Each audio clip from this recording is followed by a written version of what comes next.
All Games Radio Online presents the Bobby Blackwolf Show, week of September 18th, 2005. Well, a couple weeks ago was DragonCon 2005. I've already played a couple of interviews from the show floor of DragonCon 2005, but I saved the best for last. I did stop by booth 101, and I met up and asked Mike and Matt Chapman, who do the website homestarrunner.com, if they would be willing to talk to us, and they graciously said yes. They said yes, and also one of their programmers, Jonathan Howe, also talked to us. They do a lot of games on the site. We concentrate on the games. They have a lot of great Flash cartoons, but they also make video games in Flash that are inspired by classic games, Mega Man, games like that. So we have an interview with Mike and Matt Chapman and an interview with Jonathan Howe with some music from Homestar Runner sprinkled in, and I want to thank them for taking their time out to come talk to us. The music that goes in between the interviews was actually composed by Jonathan Howe. He actually explains how he composed it in the middle. So you're listening to the Bobby Blackwolf Show on All Games Radio Online.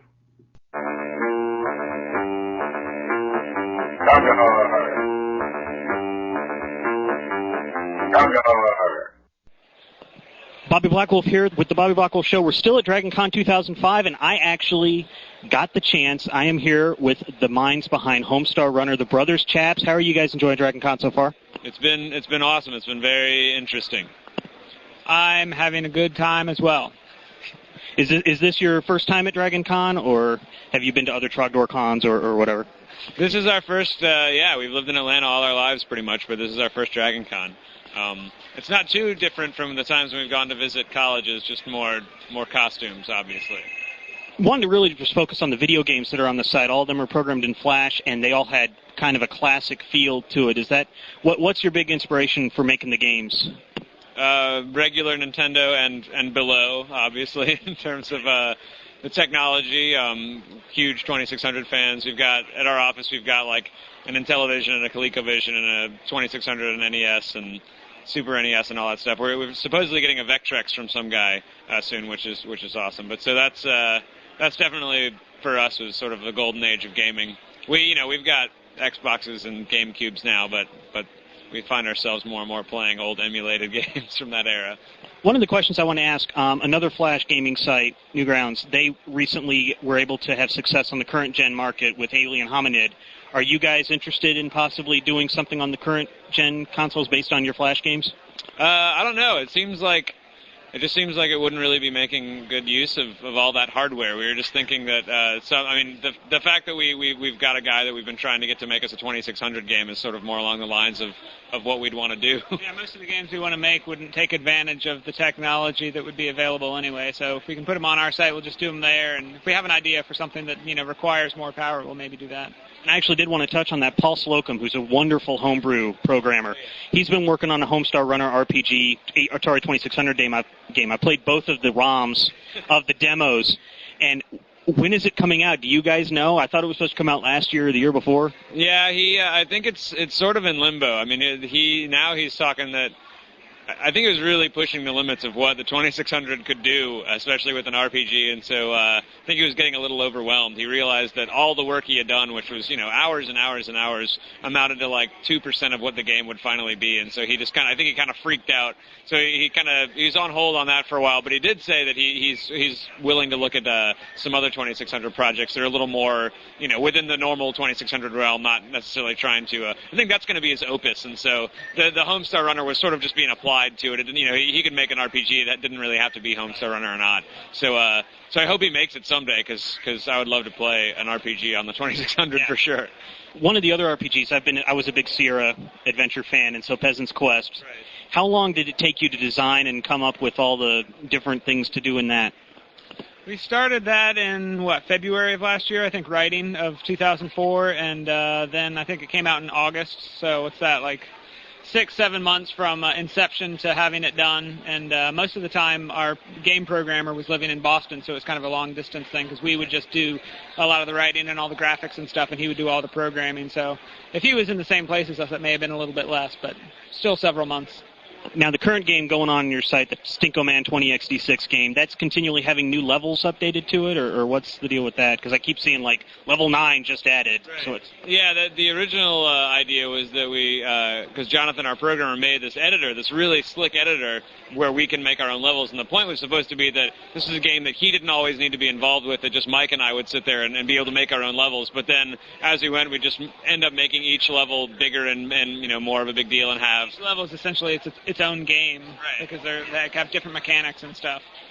So this will go. We just decided after we got to like level 5 or 6 that we just go to 10 and then stop, and then that'll be the end of the game, and we'll move on to another project. So we put up 9 today, and so 10 will probably be within the next month or so, and then whatever the next big project we want to focus on. And I am happy to report that it seems just as hard as the original Mega Man. Nice. That's good to hear.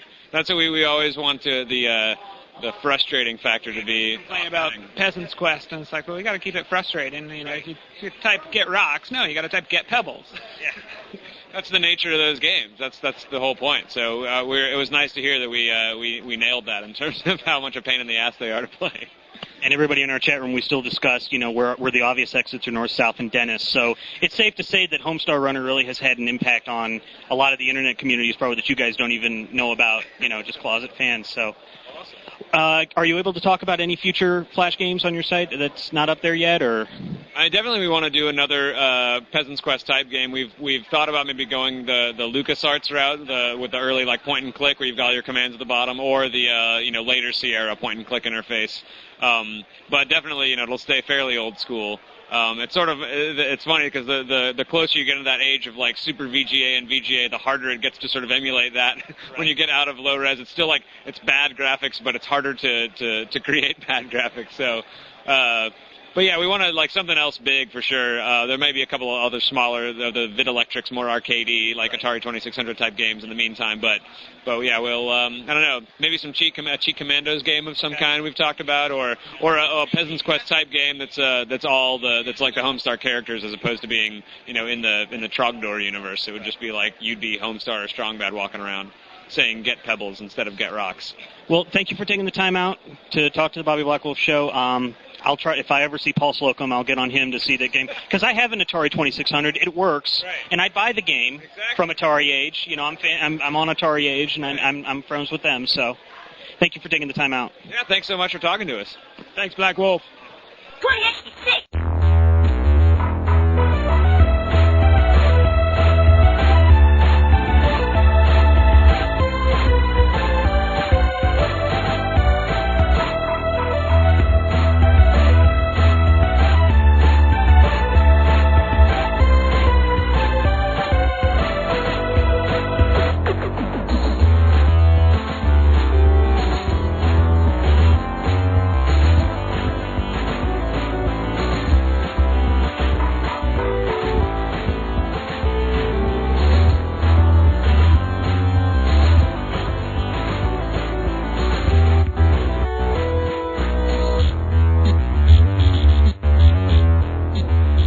Bobby Blackwolf here with the Bobby Blackwolf Show, continuing at Dragon Con 2005 and continuing about Homestar Runner. I am with Jonathan Howe, who is the programmer of all the recent Flash games, probably since 2001. How you doing? How you enjoying Dragon Con?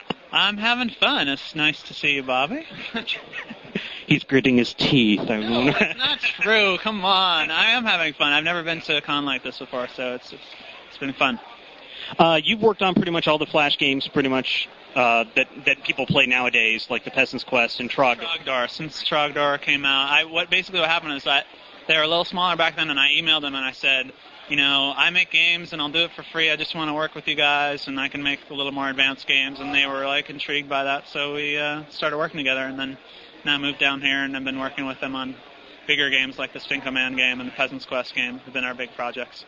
What have been the pitfalls with doing Flash game development? What have been some of the challenges that people maybe don't see because it looks like the games are so simplistic with all the graphics? What are some of the more complicated things you've run into making them? Well, it's interesting because you got Flash, which is now like they got C++ type language and stuff. It's very advanced, and then you're trying to make these older games with it. So like it's almost like trying to kill an ant with a bazooka. But the bazooka can be unwieldy and hard to hold. So, and we actually have performance problems, which is sort of ironic. especially in Stinkoman, like lots of scrolling and stuff because Flash is trying to render all these like tiny shapes and stuff. So, and also you mentioned earlier when we were talking about the save games, it was a little trickier than it might been normally to make save games for Peasant's Quest or something like that. But mostly it was just every project that we start turns out to be bigger than we thought it would be. So Peasant's Quest, we knew it was going to be a big project, but we probably estimated it would be a quarter of what it actually took us. So, I mean, we work on it 6 months. And then I came here in January. We started working on Stinkoman. And we just finished level 9. We put it up today, and we're trying to pull out a finale. So, it'll be 10 months probably that it took to do the project from start to finish. So you moved down here? Yeah, I was living up in Massachusetts, and I went freelance, and I decided to come down here to be closer to the scene with Homestar. So it's been a lot of fun. And I will be happy to report that Stinkoman is as hard as the original Mega Man games. I told them in their interview earlier, so congratulations on that.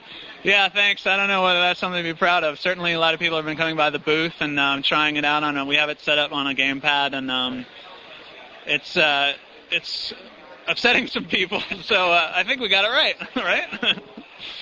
How is the collaboration? Is it both? Do you work with the brothers Chaps, or do they kind of design it out, art it out, and then tell you kind of what they want, or how does that work? We sort of talk about what we want to do next, like what cliche we want to sort of shatter or whatever. They'll maybe give me some starting graphics, and then I'll go and plug them in, and we'll try it out and see what's missing and see what we need to add. So we sort of like swap back and forth, and they do most of the graphics and the cutscenes, and then I make the cutscenes work, and I do all the music. I actually use GarageBand to make all the music, which is also another Bazooka Ant kind of situation because I limit myself to using 3 voices in the percussion because that's the way the Nintendo was. Yeah. So I'm using this like wonderful like program that I really like working with, and I'm only doing 3 voices. So yeah, that's fun. So we sort of just like talk about the story together, but they do the cutscenes and stuff, and then they make the levels usually. I made some of them, but it depends on who's free when the time comes time. And then Ryan playtests them for us. Are you able to reveal any idea where you guys are probably going to go next? Which genre you're going to go after next? We have been talking about we kind of want to do a Peasant's Quest sequel because we just had so much fun doing it, but it's a lot of work. I have been sort of whipping up a Duck Guardian sequel, although it wasn't very popular. We were very fond of the design behind that, and we want to keep going with that. And then I know we've been talking about we want to do something with the Cheap Commandos because they just would translate really well. So I can't say more what that would be, but we're just really trying to put Stinkoman game to bed. That's my major focus right now. Thank you very much for spending some time with us. Enjoy the rest of the con. Hey, no problem. Thanks. It's over!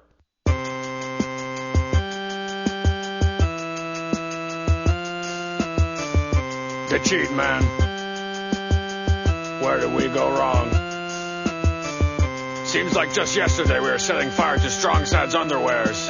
This one's for you. I got mad at the Cheat, for screwing up the jumble caper. I hope I don't see his name in the paper, in the obituaries, 'cause that would mean he's dead. The Cheat is not dead. I'm so glad the Cheat is not dead. The Cheat is not dead.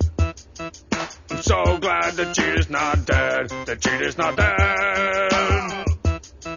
I'm so glad the Cheat is not just a claps. Just a claps. Strong Sad, I didn't know you had any rhythm. Oh, sure. I got tons of rhythm. All right, guys, keep it rolling for me. Keep it rolling. Come on. I cracked twice at the Cheat. But in my defense, he cracked twice at me first.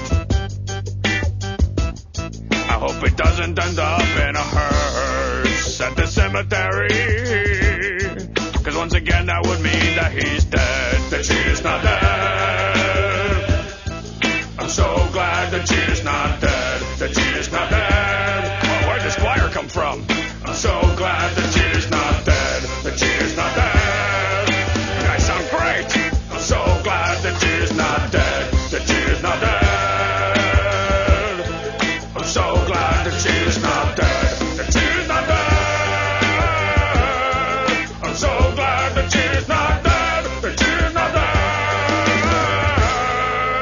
I'm so glad the cheat is not dead.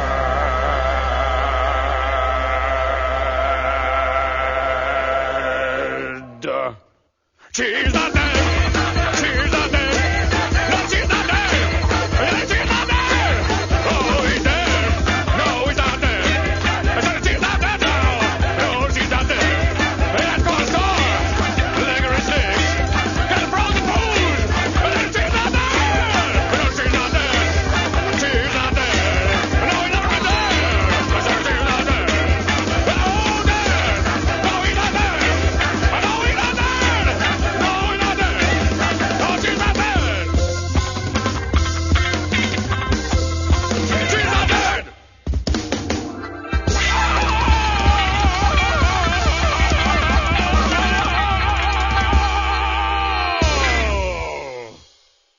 The Raven, and you are listening to the only radio show so huge that a Katamari ball only dreams of being able to pick it up. The Bobby Blackwolf Show. Thank you very much, The Raven. Welcome back to the Bobby Blackwolf Show on All Games Radio Online. That song was The Cheat Is Not Dead. It's off of the Strong Bad Sings and Other Type Songs album, available at homestarrunner.com. Once again, thanks to them for the interview.